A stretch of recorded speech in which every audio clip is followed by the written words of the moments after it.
jumping from owners and league officials who kind of don't get it to one that very much does.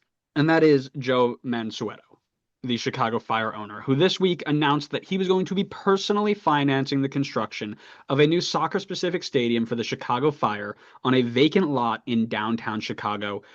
This lot was hunted by the White Sox to build their new stadium, and it looks like Chicago Fire are going to beat them out.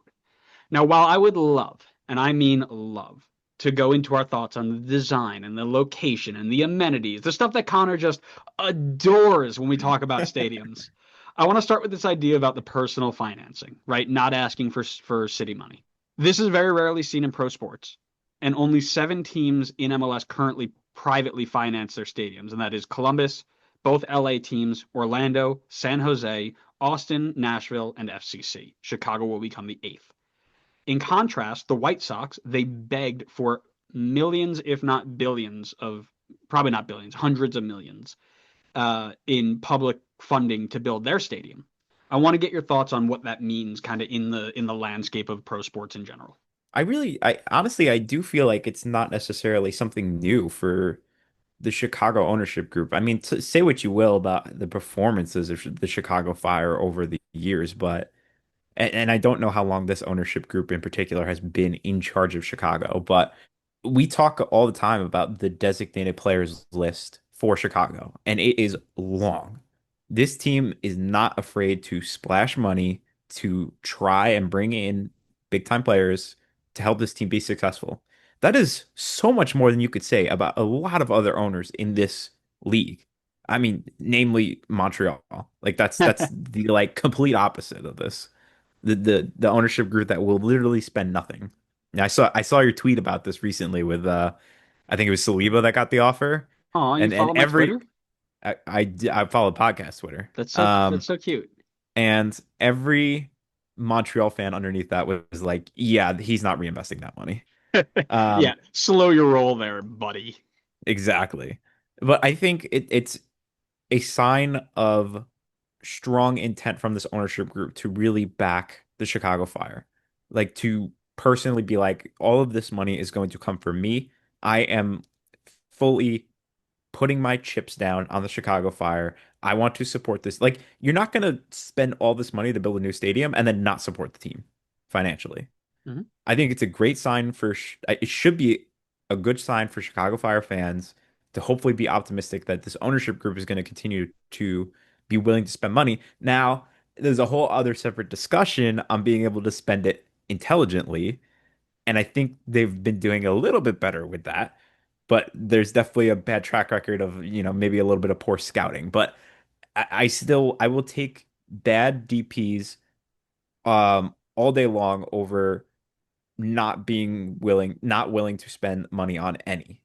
Yeah, I agree with that. And one of the things that I'll also point out too is this is kind of a good, trying to think of the right word, like reconciliation, I think is the word I'm going to use with, but they used complete 100% public funding, taxpayer money to build their old stadium in Bridgetown, Bridgeview, the original one that they moved out of because they couldn't sell it because it was too far away from actually being in Chicago. That was I believe completely or majority publicly funded. So now they come back and say, "Hey, we're going to build another one, but don't worry, we're not going to take your money to do it. We are going to do this on our own. Don't, you know." And what kind of goes into it too is the fact, and I want to make this really, really like abundantly clear. I'm not an expert in coding law or financing or things like that. So basically what I'm reading or what I'm going to say is based off of the little bit of research I've done. I could definitely be wrong and I am owning that right now and I'm okay with that. Right. And I'd be happy to be corrected. This is going on to a plot of land that has been undeveloped, just empty land for years. So they're finally going to turn it into something that's going to bring revenue, right? And this is to me what the future of building stadiums in this league needs to start trending towards, right? Especially if we start moving towards the replacement of stadiums that were publicly funded, right? Owners are worth far too much and have far too much money to be begging for public kickbacks to help build stadiums. Invest in the team properly, like you just mentioned, including the infrastructure, right? I think that there are things that the anti-MLS crowd they complain about a lot, and it just doesn't make sense. But I think this is a commonplace or a place of common ground, excuse me, between all of us. Billionaires don't need public money to build stadiums. I think that's something that MLS fans, Euro snobs, USMNT nerds, all of us, it's like one of those. What's that meme? Everybody comes together and is like the one thing we all agree on, and it's like all the people who they like put their swords in the middle, right? I think I Is know that what you're talking about. the right meme? I'll have to look it up. Maybe I'll put it on the screen during the edit. But everybody can agree that billionaires don't need more breaks. They don't need more tax breaks. I'm sorry. They get enough as it is. But that being said, there are certain anti-MLS Twitter accounts, as one would Shocker. expect, that are trying to spin this into a negative, because of course they would, right? Let's hear Specifically, and this. I'm not going to name drop because we're not giving clout to anybody. But these accounts are trying to highlight that the club is actually taking $550 million in public funds to finish the project. Now, after digging into this and reading the very quick replies that came back to this person, this money that they are using is not being used in any way, shape, or form for the stadium, but it is the city building the infrastructure around the stadium. So, as I mentioned, it's an undeveloped lot. It is empty. So while the stadium gets built by Mansueto, around it is going to go up the shops and the roads and the transit and the rail and the sewers and the this and the that. Right now, I've seen some people say, like, "Oh, there's funding code that says they have to contribute 40% to the infrastructure or whatever." I don't know, right? And maybe that's where I'm wrong and saying they should be doing that and they're not. I'm not sure, but the land is being built on tax increment financing or a TIF district, and the money that was allocated in this district has been there for years before this project was even proposed. So the money doesn't go into the stadium at anyways. It's built around the stadium, and I think that's fine, right? But I want to ask you, like, if an owner decides they want to fund the stadium project, do they have to build up this entire area around it? Or because we've seen this before, right? Where when we talked about New York City got public funding to do it, but they all said, yeah, we're going to put in a bunch of hotels and a bunch of shops and a bunch of parks and stuff around the stadium. Do you think that that is the right way they should go about it, or should they just pay for everything, whether it be the stadium, the surrounding area, all of it should go onto their dime because that's the way it should be? I mean, I think if you're going to have public funding involved, then it should be for these kinds of things. Like just kind of more, not necessarily going into the stadium and just kind of like feeding into the Chicago Fire, even though, realistically, if the surrounding area is doing well, it's going to help the stadium nonetheless be more valuable and like make fans want to go there more often. And I think that's the goal of a lot of these new stadiums. Same with NYCFC, is to build the area up around it as well and make it more of a place that you want to visit instead of just like, oh, I'm gonna go into the Chicago Stadium and I'm gonna go straight out and go back home. Like now you can like spend a little time around the area. So I think that's I think the goal. And I would think I'm not necessarily I'm not too sure honestly as to whether or not it should have to all come from the owner as to like building up the surrounding area.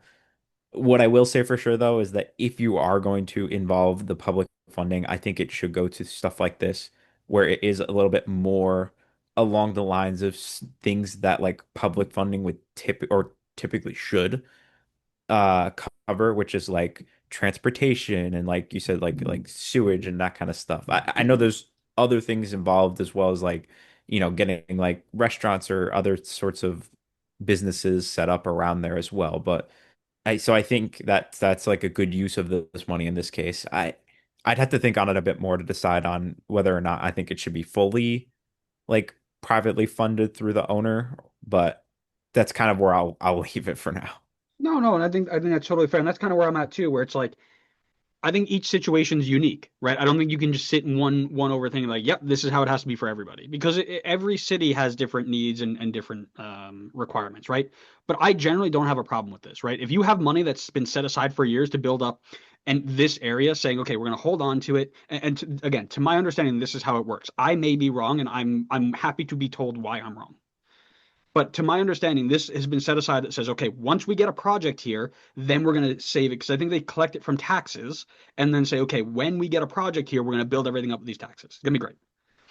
If that's the plan, great.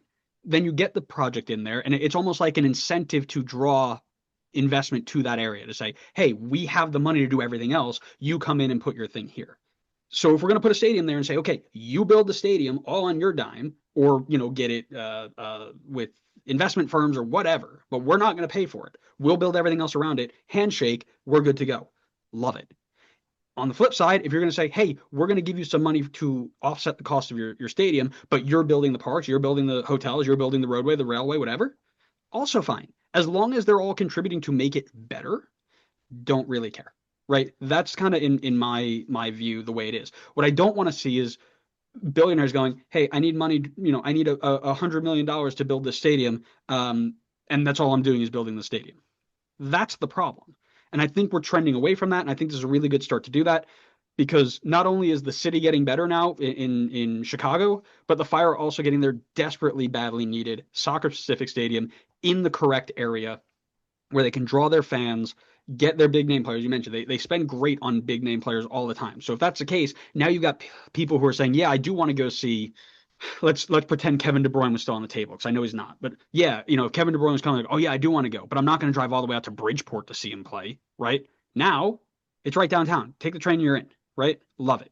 Right, but anybody who's trying to turn this into a negative, as always, is desperate to try and badmouth anything tied to MLS because it doesn't tie into whatever narrative or personality trait they're clinging on to. But like, we need to stop doing this thing and I say we, but like there's just a handful of people that need to just stop doing this thing where it's like everything MLS does needs to be bad. Like it feels political.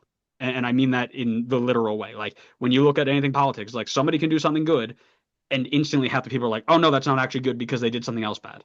It's exhausting and tiring. Like relax. Yes, well, I think the last step to this equation is improving the play on the field. And Yes, once they do always. that, all the pieces have come together. It's like Thanos with his Infinity Stones. Yes, and you And know what? Thanos in this case is Greg Berhalter. And listen, if we keep saying it for 30 more years, it might actually happen. Because I remember we've been saying that since '96.